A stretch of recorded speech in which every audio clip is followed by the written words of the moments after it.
Okay, so today we will talk about the system type basic or manual, and we will be focusing on hand tools. Now in the past we already talked about, if you remember, the three types of systems which we can categorize according manual versus machine control. So how much of the work is done by the human and how much by the machine. And there was the first one, the most simple, the basic one, which is the manual system that is controlled totally by the human. So when you use a hand tool, you are the one doing the work.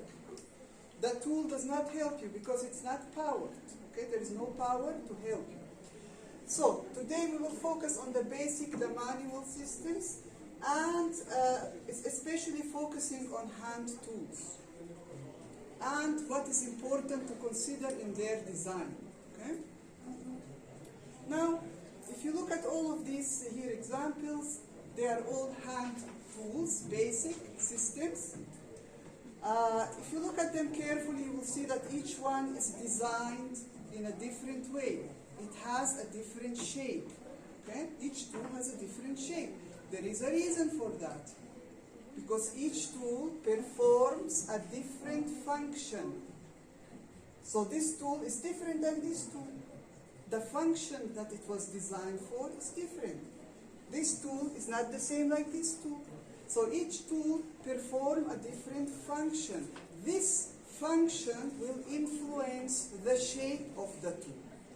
So the shapes are influenced by, first, what kind of function do they perform? What are they designed for? The second thing you shouldn't forget is the human. So this tool performs a certain function. Okay, its shape must be designed in a way to allow the tool, to allow the human using the tool to perform this function. Now the human will be performing tasks using the tools. So these tasks will also influence the shape of the tool. So you're trying to make the tool as safe as possible, efficient, so that you can do whatever it was designed for, easy to use as much as possible, and all of these principles. So all of these things will affect the shape of the tool. Okay? All of this influence the design. So the different shapes are not designed to make something just beautiful. The aesthetics in design is always important, the way something looks, yes? But it must be designed according to its function. It must be designed taking the human into consideration, who will be performing tasks using this object. Okay? And many other things. So, all of these things affect the design. Now, we need to understand that there are two major types of grips in any tool. There is a power grip and a precision grip. This can greatly influence the shape of the tool. Now, when we are saying grip, what do I mean with the grip? It is the area where my hand holds the tool. So this is here the grip area, where I'm gripping, okay? Here, in this tool, this is here the grip area. So it is the place where the human body comes in contact with the tool. So from what we explained in the past, we already know that a system means when there is a human and an object, a product, a tool, whatever, and they come in contact with each other. So now I'm interacting with this tool. And because it's a hand tool, it's my hand that's interacting with it in a major way. It's not my face, not my ears, not my feet. Okay? Hand tools mean tools that the hand is the focus, okay, of our area now. The hand of the body. Okay? So there is a power grip and a precision grip. So the hand, how it grips the tool. Is it with power or with precision? So this is related to the task performed with the tool. What task am I performing with this? So, what task am I performing influences what type of grip I have. So this tool, for example, if I want to cut with it, I need to grip it strongly. Not like this and cut with it. You cannot cut with it like this. You need to grip it in a strong way to be stable and cut with it. So this is, you need a power grip. If you have this tool, you need to, for example, grip it in a strong way and then perform a certain action, a certain task with it. But it needs to be gripped strongly. Now, what is this? This is also a cutter, like this. But look how much their shape is different. This is so big and thick and, you know, like large compared to this. This is very thin, and they're both cutters. So what's the difference here? Well, this is a precision grip. This one I use for very detailed, precise work, and I don't need to grip it like this and cut with it like this. Okay? So a precision grip for detailed work. The shape of the tool will be influenced if I have a power grip or a precision grip. Now, if you take a pen for writing, do you need a power grip or a precision grip? This will influence the shape. So how thin, how thick the grip will be, how long, how short, all of these things will be affected. So, for precision work, for example, I need a thinner grip, so that I can hold it with my fingers in a comfortable way and write with it precisely, or cut with it precisely. But when you have a power grip, where you need force, you need to use all the muscles of your arm, not only the fingers, okay? So you need the grip to be more larger in general, allowing you to put this force that is needed, okay? Look at this too. Okay? If this area was too thin, for example, and I need to staple with it like this, it wouldn't be possible. It needs power, it needs force, okay? So, there is two major types. You need to decide when you design a tool, if you're the designer of the tool, will this tool be used using a power grip or a precision grip? This relates to the tasks, to its functions, okay?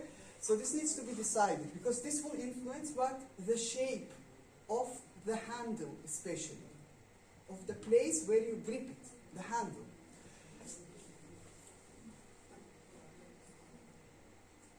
Three major things that make our hands and wrists uncomfortable. The hands and the wrist is this area here, okay? Now, because we are focusing on hand tools, it means the hand area is our focus from the human body. All our attention is on the hands. So what are the things that can make hands and wrists not comfortable? Three major things. Repeated muscle use, excessive bending, and amount of effort or force applied. Repeated muscle use, so even though you don't see muscles on your hand, there are muscles, okay, inside.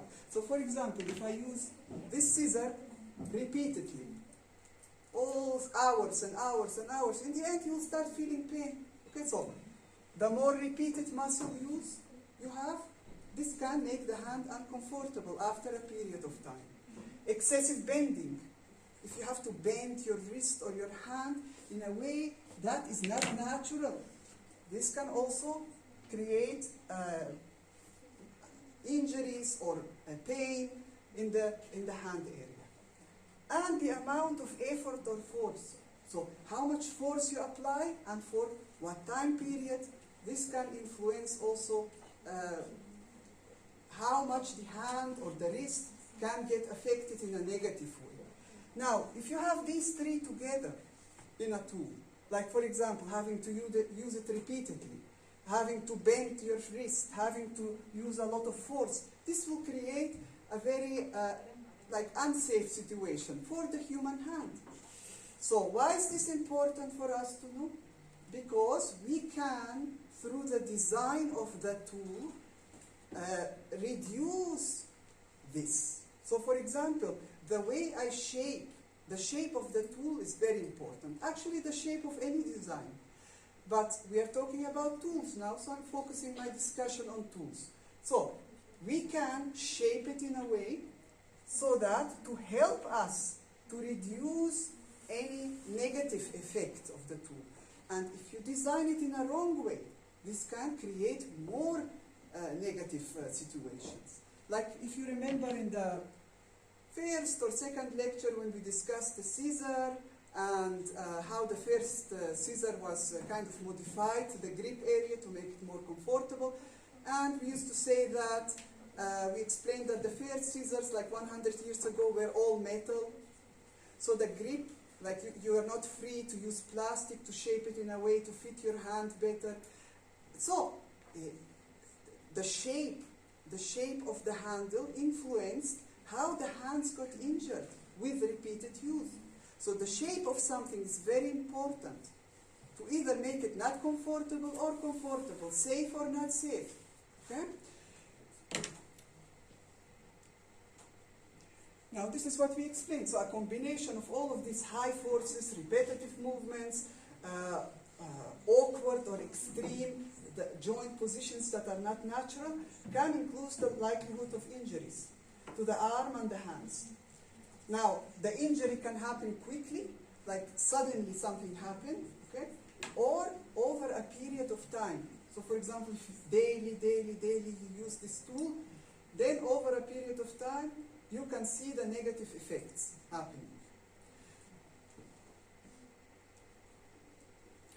Now, we know that anything that we design has to be designed to fit the human body. And when we talk about hand tools, we are talking about the hand area. Now, different humans have different measurements of hands. So if we take a large human, the hand will be larger.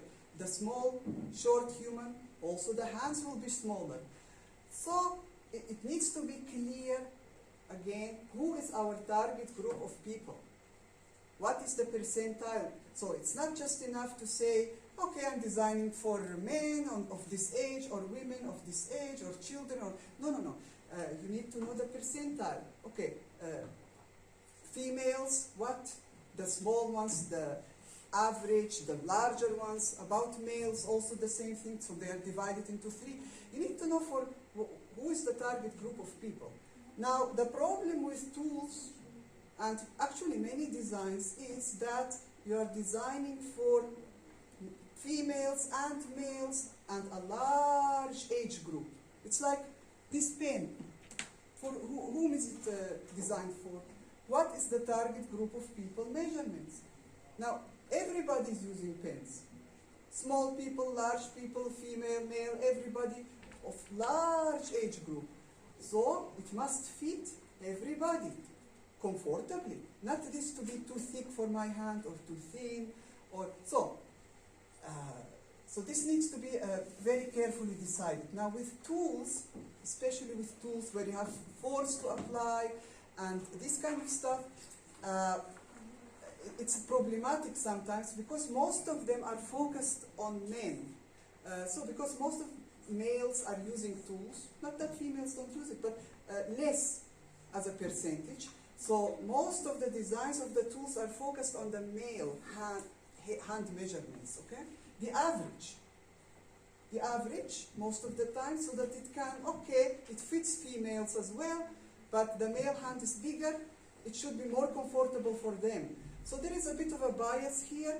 So if you are a short female with small hands, some of the tools, when you touch them, to use them, you might find it difficult, like they might seem too big for you. So some designers started designing tools for females. So the same tools, but smaller size, a little bit smaller, more useful for the different genders. But you cannot find this everywhere, okay? But it exists, so that it's more comfortable for use. So not always you can put the genders together and design to be comfortable for everyone. It can be usable. So for example, if I'm a very small person with very small hands, maybe I can use this tool correctly. I can use it. But it's not 100% comfortable. So in design, you rarely can meet the needs of everybody perfectly. So you need to find which measurements of which humans to use to mostly suit what you are designing. And if it's not possible, then you have to divide the genders and design for that specific target group of people. Here is just some examples of tools. For example, this is a tool that performs the same function. It is what for gardening, okay? But this tool, its handle area or grip area, is designed in a better way than this. Because this grip area, the way it's designed, it lets the hand move in a more natural way without bending the wrist. Here, you bend the wrist, and when you put the sand here and pick it up, it's actually weight on the wrist.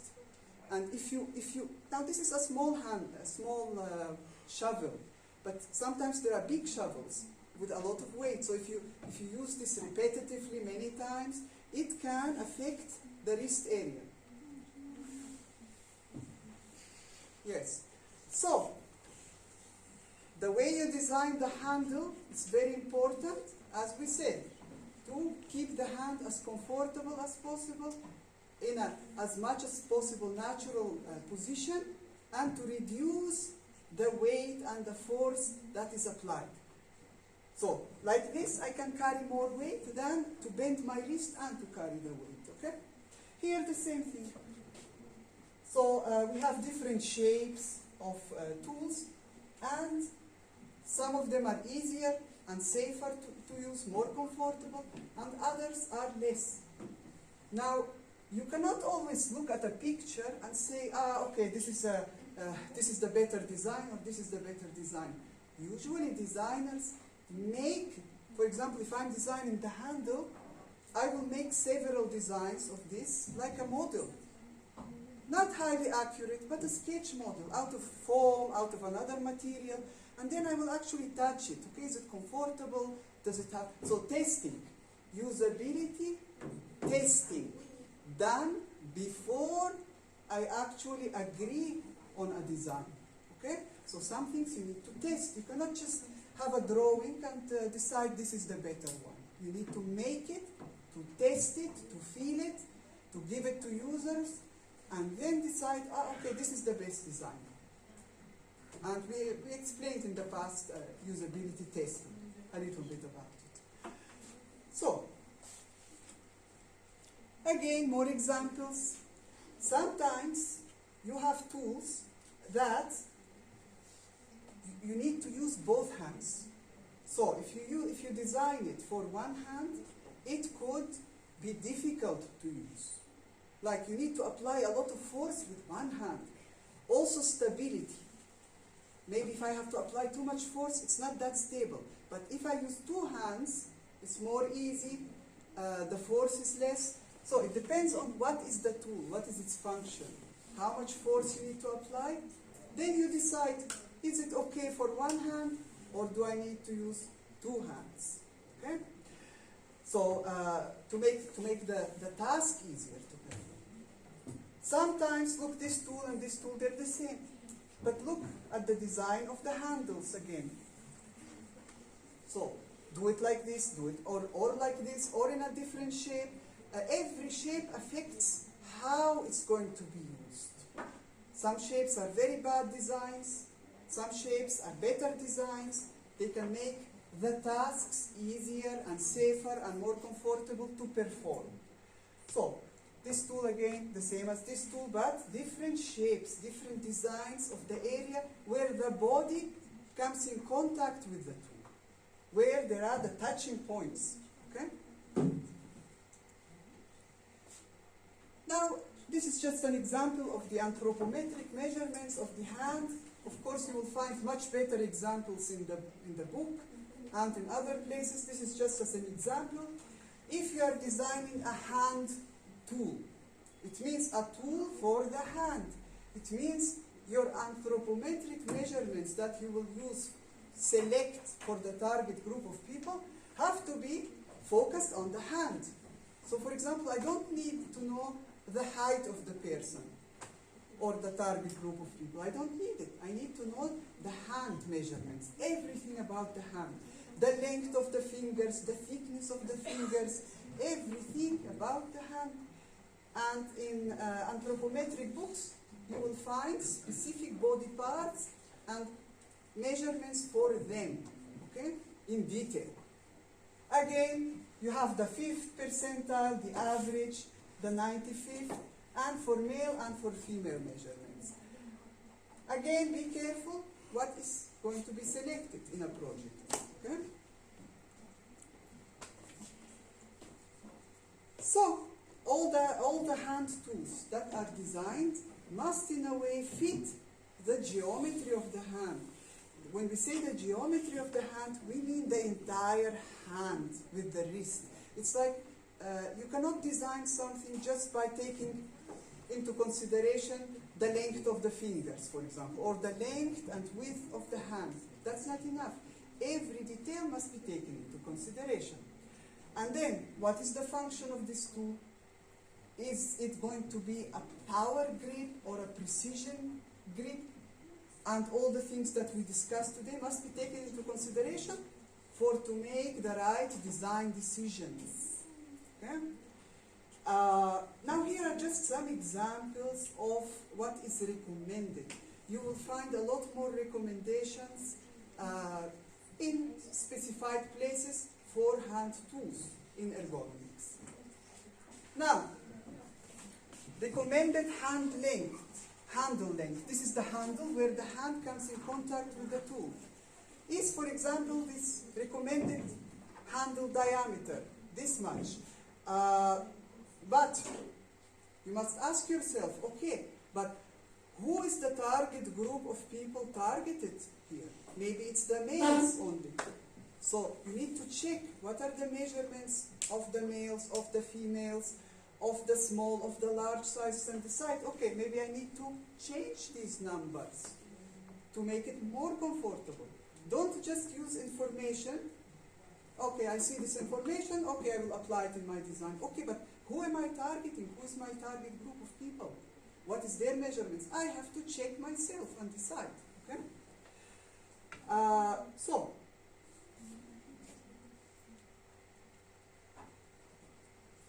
So there is the spaces in between handles are very important. We will talk about this a bit later more. The length, okay? The size, how thick, how thin, everything affects, everything. And the shape of it, of course. Now, the tool weight. How heavy is the tool? This is very important. The more the tool is heavy, the faster you will get tired by using it. So, if this tool is 100 grams, it's different if it's 1 kilogram and then I have to use it with my hand. Okay? So the weight of the tool is very important. Now, how much you're allowed to make it heavy, that depends on other things. It's not, sometimes you cannot choose. It's like, okay, I have to use metal in this area. Metal is more heavy than plastic, but the metal is essential, so this will make the tool heavier. I cannot replace it with something else. So sometimes the materials influence the weight. Sometimes, okay, the function of this tool. What am I doing with it? What is it designed for? Some tools need to be heavy. Some tools can be lighter. So you cannot just say, okay, if heavy tool is problematic, let's make them light. But if you make something light, maybe it won't be able to perform its design function. So this will be a problem. So you cannot think and decide only taking 1 or 2 or 3 things into consideration. You have to take everything into consideration to make your decision. So, sometimes also when the tool is too heavy, maybe you can design it to be used by both hands, not one hand. This can help the situation a little bit. Now, there are very heavy tools. that are used to, for example, unbolt certain things in cars, okay? These kind of things. In this case, they found a solution. They put it up like with a string, like up from the ceiling, and the tool come down here. So when I want to use the tool, I don't pick it up, I take it down, okay? And there is a counterweight from the other side, or something of this type, that helps me make it lighter. So this tool very heavy, but I slide it down, I use it, and then, okay, go back to your place. Okay? So there is a counterweight. If you have to pick it up from the ground, it will be much more difficult to use. So, suspended from the ceiling tools, if they are very heavy, okay?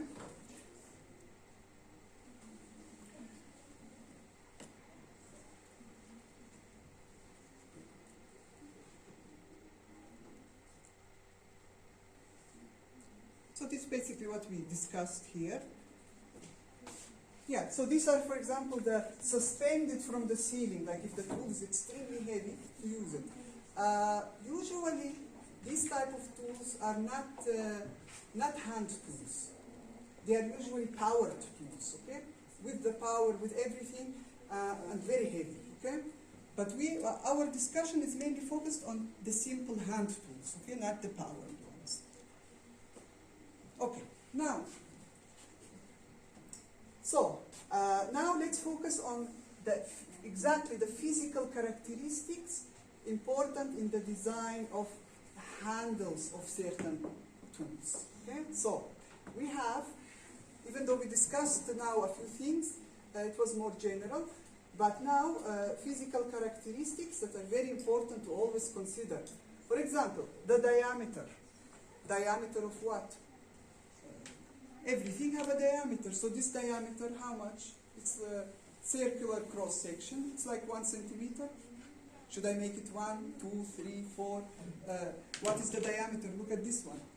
Now, this is a pen, and this is a pen. Let's compare this. This is a thin diameter. This is a thick one. But this is for writing on a paper, small paper, precision work. So the grip is not with force. I'm not holding it like this. It is a precision grip, okay? This pen, on the other hand, is not for precise work. It is for drawing big lines on a whiteboard. So the precision here is not so important, okay? Here, it's more of a medium power grip precision, but not precise work, because I'm not really drawing precise work like on a paper, okay? So it can become thicker. So which is more comfortable? Which diameter to choose? Very important, okay? Depending on the function of the tool and what movements the human will perform with it, okay?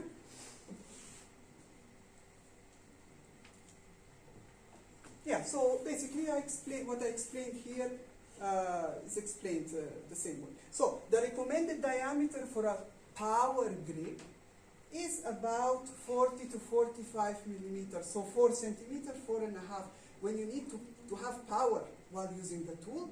So it needs to be thicker, 4 to 4.5 centimeter. A precision grip, the recommended diameter is between 8 and 16 millimeters. So 0.8 to 1.6 centimeter. So much thinner, okay? This is for precise work and the other for power work. The length of what? Of not the tool, all the tool, but the tool handle. The area where the body will come in contact with the tool. So what is the length of this? What is the length of this? Okay? So each tool have a different length. Okay? So this thing is very closely related to what is its function, who is the user, what is the tasks being performed with it by the user, what movements will be made. Am I using it like this?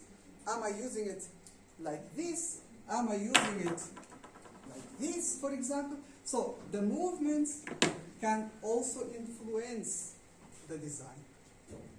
Now we are talking about the length, okay? Especially the length. So here. So the length of a handle. should be at least 10 centimeter, okay, long.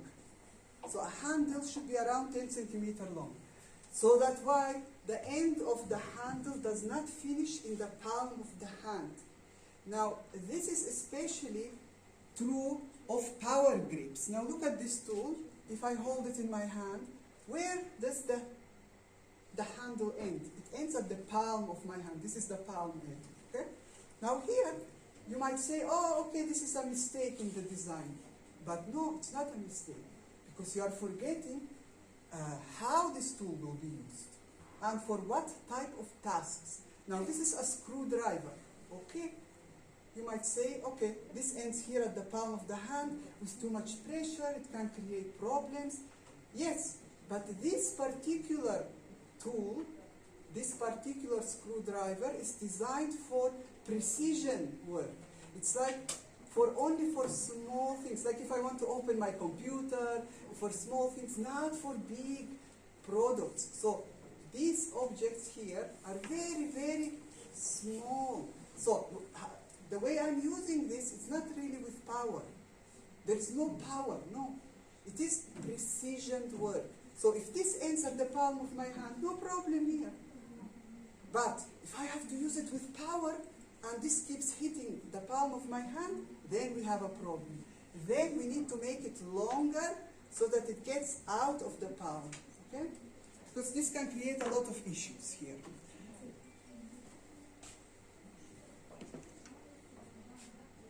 This is here, for example, for power, okay? You need to apply power while cutting.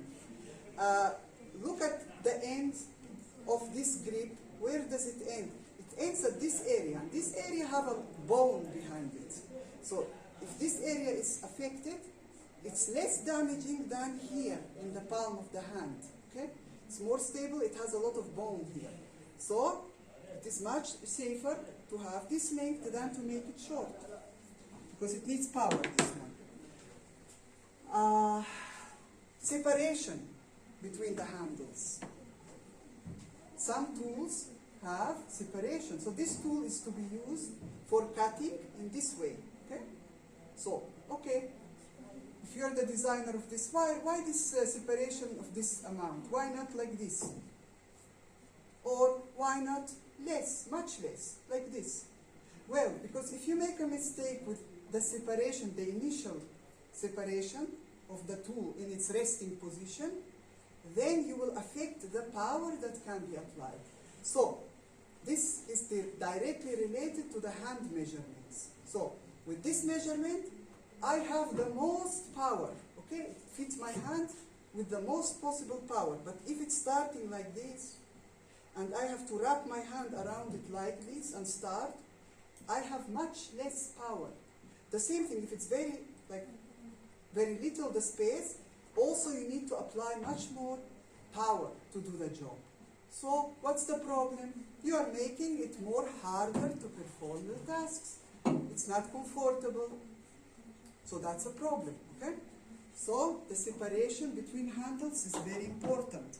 Like any other detail, like the diameter, like the length, like everything, must be carefully selected. Ridges. What are ridges? Now, most of the tools, even pens, let me see, where's the pen? We have ridges. These are these. Do you see these shapes here? Here we have other types of ridges. These are called the ridges. And they can be very useful if you place them in the correct location with its suitable design. They can be useful when using the tool, making it more easy, more comfortable, more safe to use, and so on. So, now, sometimes you see some tools have ridges and some tools have no ridges. Like, for example, this is smooth, without ridges. Here, we have ridges. You see this cutter? It has ridges here in this area. So, okay, why they put ridges here? Why they leave some tools smooth? Okay, it depends on what is the tool, how is it going to be used. while performing the task.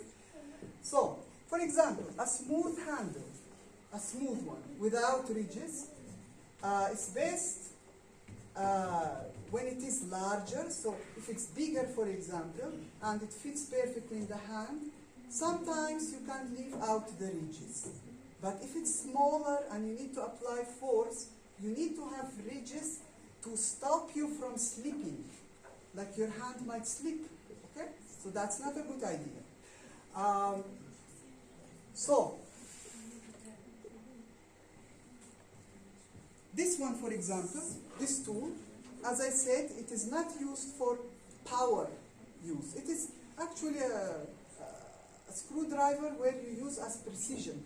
And if you notice here, the grip area, it doesn't really have any strong ridges. It doesn't have anything, actually. It's smooth, and it's fine, because I'm not applying that much of a force. But look at its cross-section. If you cut it in half, you will see this is hexagonal shape. This is in a way like a ridge.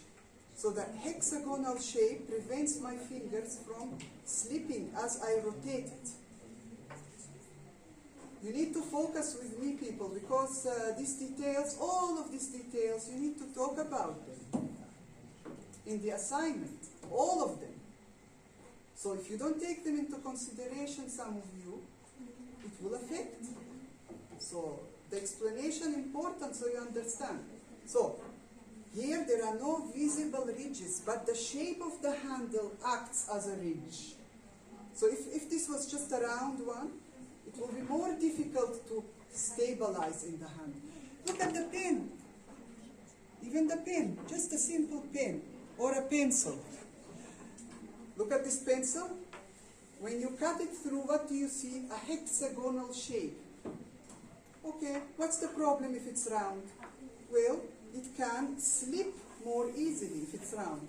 But this pen, it's round here, but here it has ridges and a special material that help my fingers stay in place. This one, to make it cheap, they didn't add any plastic, any rubbers, any special material, but they made the shape at least hexagonal. Okay, so this helps to stabilize it. So ridges very important to put. You need to decide what you are designing, and then ask yourself, what is the tasks being performed, what movements, and do I need ridges? You need to ask yourself, can I just change the shape and that will be enough? Or do I need to add ridges? So this is a decision that needs to be made based on the function of the tool and its use. Okay?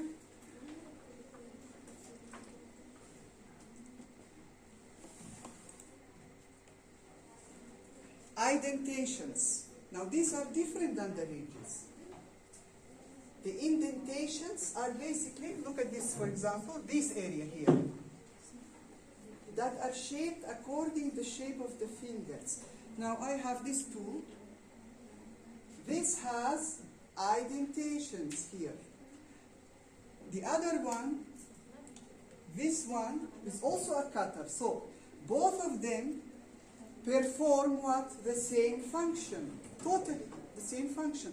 One has indentations here, one doesn't have. Does that mean that this is a bad design? No. Because here on this one, if you notice, there are ridges. So instead of the indentations, the designer thought I will just put ridges.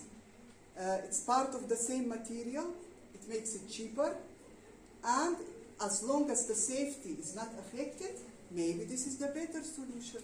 Instead of having indentations made from another material, adding costs. And what else is a problem with indentations? It forces you to put your fingers exactly in this way. Now, it helps to prevent slipping, it's good in a way, but it also forces you to use the tool only in one way. Okay? You must put your fingers here. And if your hand is very small, the space between the fingers will be smaller. So when you try to use this, it will be not comfortable. If you're a very small hand person, okay? This, on the other hand, it's more free. I can put my fingers here, I can put them here, I can open them like this, I can close them like this. So I have more option. And at the same time, we have the ridges here that help me to prevent my hand from slipping. So, just because you don't find something in a design does not mean it is a bad design. You need to look at all the rest of the details and try to think why the designer made this or that decision. Look at here, for example, there are actually more. Look at this area here on the top. Some cutters, like this one, use a different material to put on top. Like this rubber prevents you from slipping. They have not indentations, but ridges in this area. This one uses the same material, but put ridges over the entire object. So, why this, why that? Decision made. Okay? The same function product, but different design decisions. You need to think why. Okay? Taking all the points into consideration can help you decide, is this really a bad design or a good design, depending on what decisions are made. And if you're the designer of a new cutter, you know what decisions will best fit it. Okay? Some hand tools have something called guarding on them. What is the guarding? This is basically this area. If you notice on the pictures, this area here that allows your finger to reach only here but not beyond this point. This is here the guard again. So the finger is placed in this area, maximum here, but you cannot reach here. Guardings usually are placed for safety. So your hand cannot slip beyond a certain point, as well as stability. So if you keep, for example, using a tool and your hand keeps slipping, that means the work you perform will not be accurate. Okay? So this helps you to stabilize the location of the finger, and also for safety reasons. If you have some sharp, for example, knife here or some dangerous area. So these are called the guarding. Now, not every time you need it. Again, are you going to use this tool with force or with precision? What is it used for? What tasks will I perform with it? All of this influence your decision. This tool has a guarding in this area. So there is a level of force that I'm using, and it's advisable that my fingers will not slip. And because this is a slippery, it's a smooth material, smooth plastic, there is no ridges in this area, so a guarding can help me. A guarding can help me to keep my fingers in the location they should be. Sometimes you don't need guardings. Do you need a guarding while having this pencil? No. Because the force applied is so little, you don't need it. And it's not affecting the safety. These, for example, objects here do not have guardings. Do you see any guarding in this area? No. But the ridges already serve this purpose. Now, when I'm using a cutter, remember, how do you use it? You're not using it like this. Not putting a force like this. You are putting the force down. Down, okay, that means downwards. If I put the force forwards, then there is a danger for the finger to slip. But downward force, there is no danger. So these ridges are enough. Okay? But if you use this, you are actually putting the force that way. So like this, a force and rotating. So you need something to stop you from slipping. And again, there is no right or wrong answer. But when you design something, you need to have a very good reason why you choose it or why you don't choose it to apply it.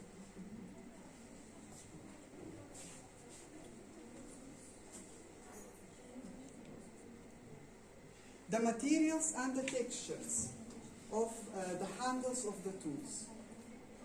Now, this can greatly influence the use of it. Okay?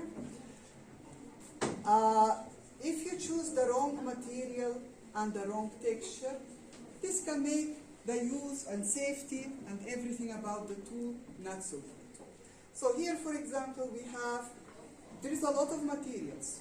But in general, in tools, what do we see?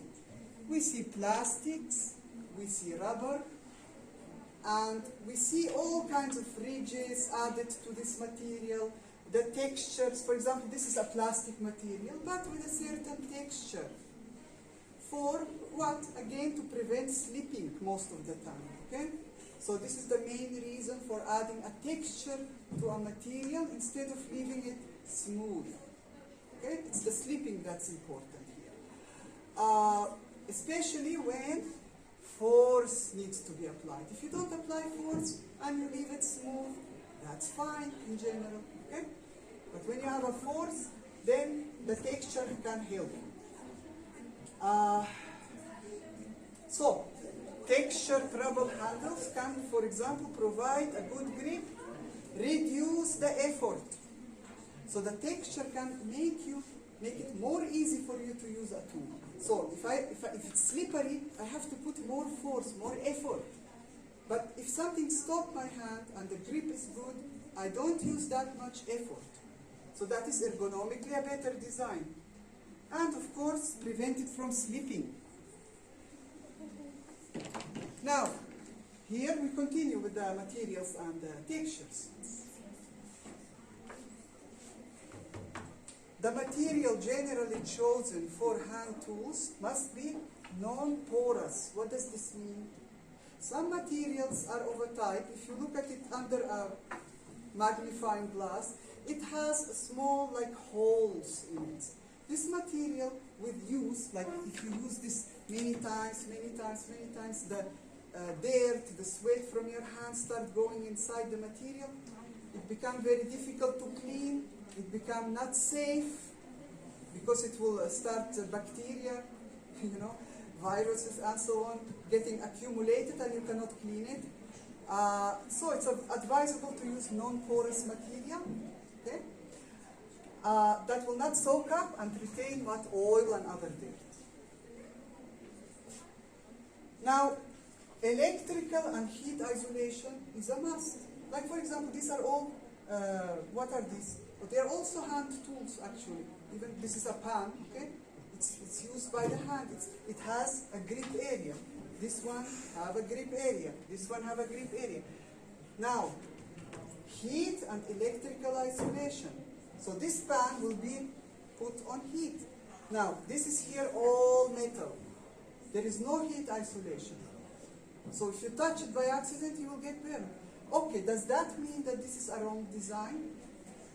No, because this has a function that you can use it both for putting it on the stove and putting it in the oven. Now if you put it in the oven and it has here rubber or plastic, it will melt. So don't take conclusions. Okay, here no heat isolation, that means bad design. No, it is a correct design for this case. This pan have plastic here to make it isolated from the heat. But this is not, its function is not to be put inside the oven. Okay? Electrical isolation also. You don't want to get electrocuted. Okay? So, depending on what kind of tool you're using, you need to have isolation on the handle area where your body will touch your hand, where it will touch the tool. So, these things need to be taken into consideration. Other shape features. So, the ones we discussed are the major things that you need to, if you're the designer of a tool, you need to look at it each one separately and very carefully decide, depending on who is the user, what is the function, what are the tasks being performed, the movements, everything, okay? Now, there are other shape features. For example, this tool is like this one, okay? It's like similar, performing similar or the same functions. But the handle, look at the handle area. This is symmetrical. This is bent in a different way. So is this correct or is this correct? So Now you have to consider exactly how the tool will be used. Which one will be more comfortable? Which one will be more safer? Now, also, remember that when you design complicated shapes, this forces the user to use the tool in one way. Like, I have to use it like this. I cannot now use it in any different way. This tool, I can use it like this, I can use it like this, I can use it with both hands comfortably. Okay? So, these things you need to take into consideration. If you make anything, the shape of it, more complicated, you're forcing the user to use it in a specific way. Sometimes this is good, sometimes this is bad. It's good, why? If it's a very dangerous tool, so with the shape you are actually telling the user, this is the way how you use it. So you are making the user use it in a correct way. But from another point of view, it can limit the use of it. So you cannot use it in different ways. So the flexibility is getting less. So this is correct and this is correct. And this is, both of them are wrong at the same time, depending on what you are designing or analyzing for mistakes. Now the final thing, general checklist. I will not go through it in detail. Checklists are lists that have points. After, for example, you make a design, you check, okay, did I consider this point, did I consider that point, all of the points. Of course, the checklist will be much bigger usually, so that you don't forget any detail. Okay, so here we have a checklist of most of the things that we talked about that needs to be considered and applied for a good design to end up. Now, you are not designing in this class. You are analyzing. Okay? So you're taking ready products and finding the mistakes, the design mistakes in them. Because the analysis is more important than the design. If you don't analyze something correctly, like if I look at a certain tool and I don't know where its mistake is, I will never be able to design a better one. So, the analysis is very important. That's why we focus so much on it in this class. It doesn't matter what products you use. This is a training for any kind of design, for any kind. Your assignment. Find one hand tool. So a basic manual system, okay? That will be used by a human using his hand or her hand or both of them, and explain where you believe design problems exist by following and looking at all the points that we discussed in the lecture. So you cannot just take 1 or 2 or 3 points and forget about the others, because I will ask myself, why didn't we discuss this? Why didn't we discuss? You cannot leave out the materials. You cannot leave out any of the other characteristics. You cannot leave out anything. Okay? So if you do leave out things, consider points will be removed. Simply as that. Okay? Of course, clear photos need to be included, as always. Sometimes in this exercise, you need to, for example, maybe take a photo with, for example, someone really holding it and then explaining about the problem or using it in a specific way. So you need a lot of photos with the tool alone, with the tool with the human hand, okay? And you explain everything about it. Okay? So this is it, basically.